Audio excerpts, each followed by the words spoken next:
नमस्कार बच्चों, आज मैं क्लास 12 एनसीईआरटी मैथमेटिक्स के लिए एक बहुत ही इंपॉर्टेंट चैप्टर लेके आया हूं, ऑर्डर ऑफ डिफरेंशिएशन। इस चैप्टर से जनरली एक क्वेश्चन बोर्ड एग्जाम में 4 और कभी कभी तो 6 मार्क्स का भी पूछा गया है। यानी ये चैप्टर अगर आपको अच्छी तरीके से आता है तो बोर्ड एग्जाम में 4 या 6 नंबर आपके पक्के हो जाते हैं, चाहे आप यूपी बोर्ड के स्टूडेंट हो या सीबीएसई बोर्ड के स्टूडेंट हो। तो वीडियो को बिना स्किप किए लास्ट तक देखते रहिएगा। मैं आपको पूरी तरीके से ऐसे ढंग से इसको समझा दूंगा कि आज के बाद इस चैप्टर का कोई भी क्वेश्चन आपके सामने आए कहीं से भी प्रॉब्लम क्रिएट नहीं करेगा। डिफरेंशिएशन के बारे में हम लोग जान चुके हैं कि किसी फंक्शन का डिफरेंशिएशन कैसे किया जाता है। अब हमें यह सीखना है कि अगर कोई फंक्शन डिफरेंशिएशन करने के बाद यानी दोबारा भी डिफरेंशिएबल हो तो उसको करने पर क्या होगा और उसको कैसे लिखा जाएगा। तो ऑर्डर ऑफ डिफरेंशिएशन में जब हम फर्स्ट टाइम किसी फंक्शन का डिफरेंशिएशन करते हैं तो उसको बोलते हैं फर्स्ट ऑर्डर डेरिवेटिव। हिंदी में इसको बोलते हैं प्रथम कोटि का अवकलन, यानी सिंपल इसको कह सकते हैं पहली बार डिफरेंशिएशन करना।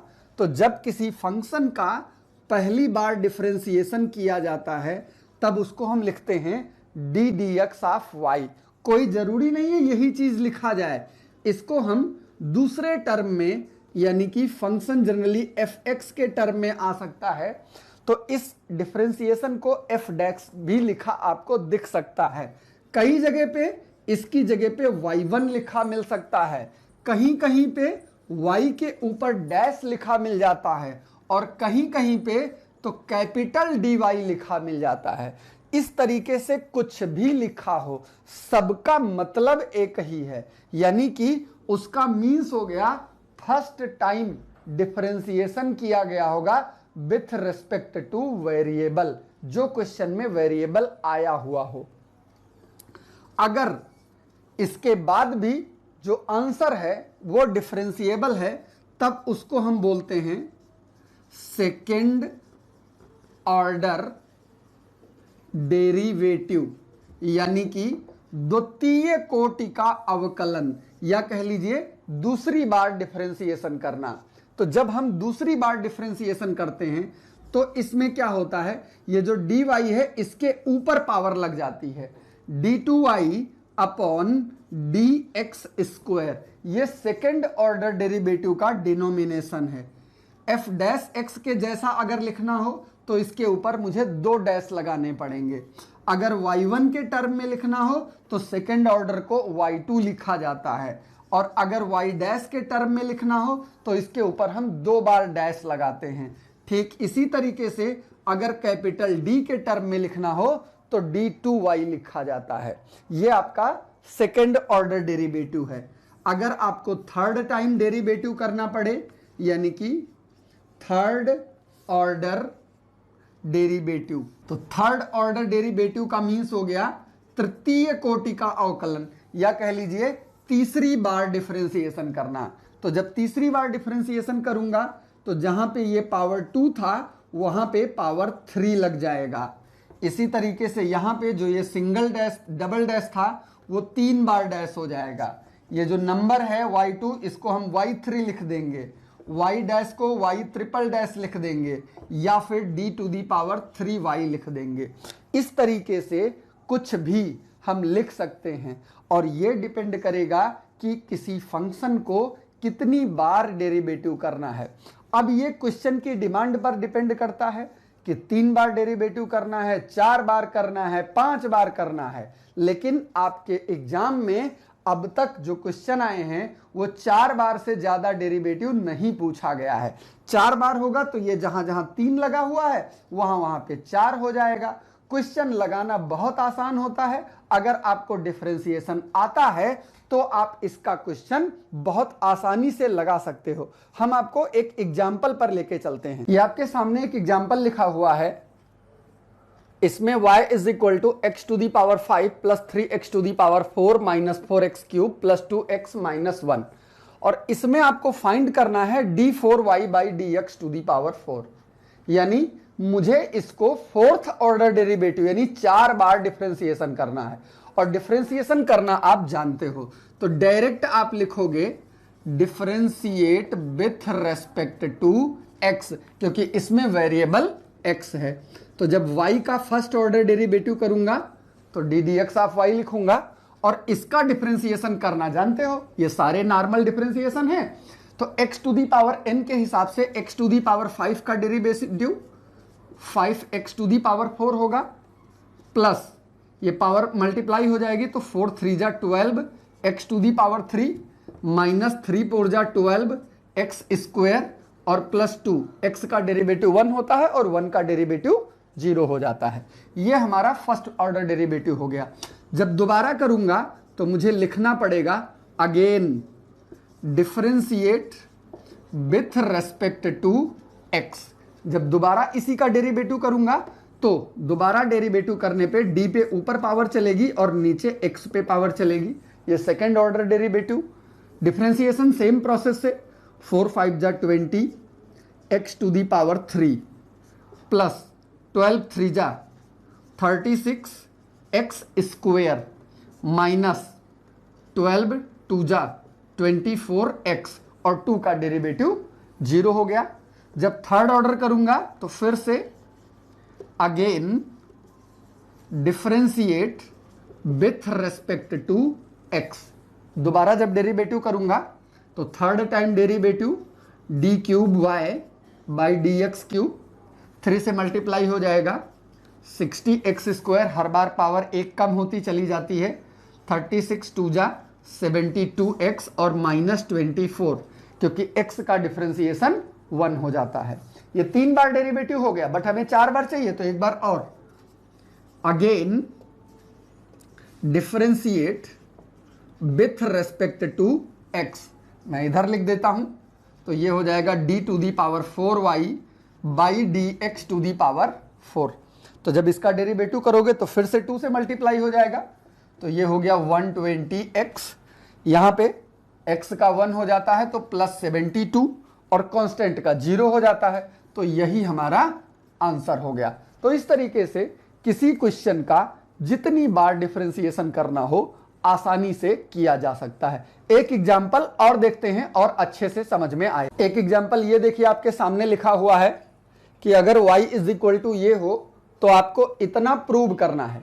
ये बोर्ड एग्जाम में पूछा हुआ क्वेश्चन है, 4 नंबर के लिए पूछा गया था। बोर्ड एग्जाम में मैक्सिमम वही क्वेश्चन पूछे जाते हैं जिनमें प्रूव करना होता है। वर्किंग क्राइटेरिया बिल्कुल सेम है। यहां पे पावर 2 लगी हुई है, मतलब मुझे 2 बार सेकेंड ऑर्डर डेरिवेटिव करना है। तो सिंपल जैसे डेरिवेटिव करते हैं वैसे सबसे पहला डिफरेंशिएशन करेंगे, तो differentiate with respect to x। तो जब फर्स्ट टाइम डेरिवेटिव करोगे तो y का differentiation d D x of y हो जाएगा। cos nx के आगे a कांस्टेंट है, इससे कोई मतलब नहीं है। अब ये आपका cos f हो गया क्योंकि x की जगह पे फंक्शन दिया है। और cos f का डिफरेंशिएशन मैंने डिफरेंशिएशन वाले चैप्टर में बहुत बढ़िया से समझाया है कि cos f कैसे होता है। अगर आपने नहीं देखा है तो प्लेलिस्ट से वीडियो को सर्च कर लीजिए, डिफरेंशिएशन नाम से आपको मिल जाएगी और उसको देखिएगा। वैसे मैं कोशिश करूंगा आई के आइकॉन के साथ लगा दूं, आप आसानी से उसको देख सकते हो। तो cos f का डेरिवेटिव होता है माइनस का sin f यानी nx, और जो f की जगह पे आया हो उसका डेरिवेटिव, तो nx में x का 1 हो गया तो ये बचा n, और प्लस b कांस्टेंट है अलग हो गया, ये sin f है तो sin f का डेरिवेटिव cos f, और जो n की जगह पे आया हो यानी f की जगह पे आया हो उसका डेरिवेटिव, तो nx में x का 1 n बचेगा। तो ये मेरे पास बचा a और n, माइनस का an sin nx और प्लस का bn और cos nx। ये फर्स्ट ऑर्डर डेरिवेटिव हो गया। दोबारा करने के लिए again differentiate with respect to x. जब दोबारा इसका डिफरेंशिएशन करूंगा तो ये बनाएगा d square y by d x square. अब माइनस ए एन तो कांस्टेंट है, अलग हो गया। अब इसका डेरिवेटिव करोगे तो ये साइन एफ हो गया। साइन एफ का डिफरेंशिएशन कॉस एफ और एफ यानी कि n plus b n constant हो गया और कॉस एन एक्स का, कॉस एफ का माइनस का साइन एफ और इनटू एफ का भी डेरिवेटिव। सॉल्व करो ये तो एन और एन मल्टीप्लाई होके बचेगा माइनस ए N square cos N x और plus minus minus B N square और साइन एन एक्स। इन दोनों में देखिए कुछ कॉमन है, माइनस का एन स्क्वायर, तो बचेगा मेरे पास ए कॉस एन एक्स और minus minus plus b sine N x. अब जरा इसको गौर करिए, ये क्या है, y की वैल्यू है तो मैं इसकी जगह पे y रख सकता हूं, तो मेरे पास क्या आएगा माइनस का एन स्क्वायर वाई। ये निगेटिव है, इसको इस डायरेक्शन में ट्रांसफर कर दीजिए। तो जब इस डायरेक्शन में ट्रांसफर करोगे तो ये हमारे पास है d square y by d x square और ये माइनस वाला जब इधर आ जाएगा तो ये बन जाएगा प्लस एन स्क्वायर वाई और इक्वल टू में बचेगा 0। और यही हमको प्रूव करना था। तो इस तरीके के जो क्वेश्चन होते हैं वो 4 नंबर के लिए प्रूव करने को आते हैं, बहुत आसान होते हैं, बस आपको कॉन्सेप्ट पता होना चाहिए। एक एग्जांपल और देख लेते हैं। ये क्वेश्चन देखिए, ये भी बोर्ड एग्जाम का पूछा हुआ क्वेश्चन है और बहुत ही इंपॉर्टेंट क्वेश्चन है। y is equal to sine और x की जगह पे साइन x दिया हुआ है और इतना प्रूव करना है। और इस प्रूव करने में देखिए यहां भी सेकेंड ऑर्डर डेरिवेटिव आया है, तो मैं इसका 2 बार डिफरेंशिएशन कर दूं, differentiate with respect to x। तो जब फर्स्ट टाइम डेरिवेटिव होगा तो d D x of y मिलेगा और ये साइन एफ लिखा है और साइन एफ का डेरिवेटिव मैं आपको सिखा चुका हूं, कॉस एफ होता है और एफ की जगह पे साइन एक्स है। और जब एफ का डेरिवेटिव भी करना पड़ता है तो साइन एक्स का डेरिवेटिव फिर से कॉस एक्स। ये एक फंक्शन हो गया। दोबारा सेकेंड ऑर्डर लेने के लिए again differentiate with respect to x. तो जब इसका मैं दोबारा डेरिवेटिव करूंगा तो d square y by d x square. तो जब सेकेंड टाइम डेरिवेटिव होगा तो ये देखिए प्रोडक्ट रूल, यानी 2 फंक्शन बन गए। तो अकॉर्डिंग टू प्रोडक्ट रूल ये बन जाएगा कॉस इंटू साइन एक्स और डी डी एक्स के साथ कॉस एक्स और प्लस इसी को फ्लिप करा दीजिए, यानी कि कॉस एक्स और डी डी एक्स के साथ आ जाएगा कॉस और ब्रैकेट में साइन एक्स। सॉल्व करिए इसको तो कॉस ब्रैकेट में साइन एक्स और इनटू कॉस का डेरिवेटिव होता है माइनस का साइन एक्स और प्लस कॉस एक्स और ये हमारा कॉस एफ बन गया। तो कॉस एफ का डेरिवेटिव माइनस का साइन एफ और एफ की जगह पे साइन एक्स है और इनटू जिसको एफ लिया हो उसका भी डेरिवेटिव, तो साइन का डेरिवेटिव कॉस एक्स हो जाएगा। अब इन सबको सिंप्लीफाई करिए तो ये माइनस बाहर चलाया, बचा क्या हमारे पास sine X into cos sine X. यहां पे प्लस माइनस माइनस कॉस 2 बार है तो cos square x into sine और इंटू साइन एक्स। दोनों मेरे पास डेरिवेटिव हो गए, बट मुझे प्रूव वो करना है तो उसमें से मैं लेफ्ट हैंड साइड ले लेता हूं। लेफ्ट हैंड साइड मेरे पास है d square y by d x square plus ten x d D x of y plus y cos square x. अब इसमें मुझे इसकी वैल्यू पता है, इसकी वैल्यू पता है और y की वैल्यू पता है, तो ये सारी वैल्यू इसमें मैं पुट कर देता हूं। इसकी जगह पे हम लोगों ने ये निकाल रखा है माइनस का sine X into cos sine X minus का cos square x into sine and sine X plus ten X into D D x of Y, यानी कि ये इसको भी मैं लिख देता हूं cos sine X into cos X और प्लस फिर मेरे पास है कॉस स्क्वायर एक्स, मैं यहां लिख देता हूं cos square x into y, और वाई की वैल्यू मेरे पास है साइन और ब्रैकेट में साइन एक्स। अब इसको मुझे सिंप्लीफाई करना है, तो सिंप्लीफाई करने के लिए सॉल्व किया जाएगा। तो यहां पे देखिए cos square and sine x, ये दोनों प्लस और माइनस हैं, ये कैंसिल हो गए। बाकी मेरे पास क्या बचा, इज इक्वल टू माइनस का साइन एक्स इंटू कॉस और ब्रैकेट में साइन एक्स। यहां पे ये टेन था, टेन का मतलब होता है साइन बाई कॉस, और ये कॉस और ये कॉस कैंसिल हो जाएगा, तो बचेगा मेरे पास plus sine X into cos और ब्रैकेट में साइन एक्स, और इन दोनों को देखिए सेम है, मतलब ये दोनों भी कैंसिल हो गए, तो इज इक्वल टू बचा 0, और यही हमको प्रूव करना था। तो बहुत आसानी से इस चैप्टर के क्वेश्चन, चाहे वो प्रूव करने वाले हों या सिंपल सॉल्व करने वाले हों, किए जा सकते हैं। चैप्टर बहुत आसान है, मैंने लगभग इसकी मोस्टली सारी चीजें आपको सिखा दी हैं।